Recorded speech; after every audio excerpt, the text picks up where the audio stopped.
Saat kita jatuh, kita jadi tahu mana yang teman dan mana yang sahabat. Saat kita gagal, kita jadi tahu mana yang betul-betul peduli dan mana yang hanya singgah dalam senang. Saat kita tidak punya apa-apa, kita jadi bijak mengenal mana yang tulus dan mana yang bulus.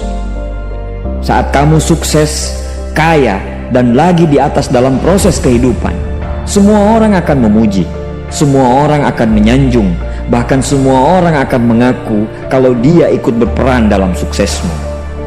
Tapi pada saat kamu jatuh, pujian itu akan berubah menjadi hinaan, sanjungan itu akan berubah menjadi cacian. Semua orang tidak akan pernah menganggapmu ada. Percayalah, saat gagal, semuanya menjadi gelap. Kamu akan ditinggalkan dan kamu seperti ilalang kering di padang tandus. Tapi saat gagal itulah Tuhan akan menunjukkan siapa yang setia dan siapa yang tidak setia. Kawan, saat-saat gagal itulah pilihan kita cuma ada dua: meratapi kegagalan dan membiarkan semuanya menjadi kalah, atau kamu bangkit dan menjadikan kegagalan itu sebagai acuan untuk bangkit dan terus bangkit. Menangislah sekeras mungkin, berteriaklah selantang mungkin. Tidak apa-apa. Tidak ada manusia hebat di dunia ini yang tidak pernah menangis dan berteriak karena gagal.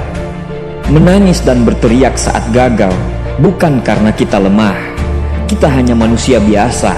Kita bukan malaikat. Tumpahkan semua kesedihanmu dalam setiap doa-doamu. Berdoalah, jangan meminta supaya semua masalah menjadi ringan, tapi berdoalah dan mintalah agar pundak kita kuat untuk memikul semua masalah yang kita hadapi. Ketahuilah, Tuhan menciptakan masalah selalu beserta solusinya. Tapi setelah itu, kamu harus bangkit. Kamu harus jauh lebih hebat daripada sebelumnya. Kegagalan adalah guru terbaik yang akan mengajarkan kita untuk bangkit kembali dan mengetahui hal mana yang perlu kita hindari di kemudian hari. Ketahuilah, anak panah akan melesat jauh ke depan jika sebelumnya ditarik jauh ke belakang. Sama, kesuksesan yang luar biasa pasti diraih setelah mengalami kegagalan yang teramat dalam. Kegagalan hanya akan dirasakan oleh orang-orang yang mau berjuang.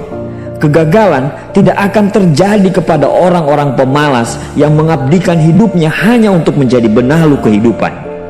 Bangkitlah, tapi ingat, saat kamu berjuang lagi, berjuanglah bersama orang-orang yang mau sama-sama berjuang, bukan dengan orang-orang yang hanya mau diperjuangkan. Saatnya merubah hinaan menjadi pujian. Saatnya merubah cacian menjadi tepuk tangan. Saatnya mengembalikan apa yang sudah hilang. Insya Allah kamu, kita pasti bisa. Pada saat sukses itu datang, datangi semua orang-orang yang menghinamu pada saat gagal. Datangi semua orang yang meninggalkanmu pada saat terpuruk. Katakan pada mereka, terima kasih kawan, karena dulu sudah menghinaku. Setelah itu, pergilah dan doakan mereka, karena sesungguhnya nikmat terbesar dalam hidup adalah ketika kita ikhlas mendoakan orang yang membenci dan menghina kita. Terima kasih.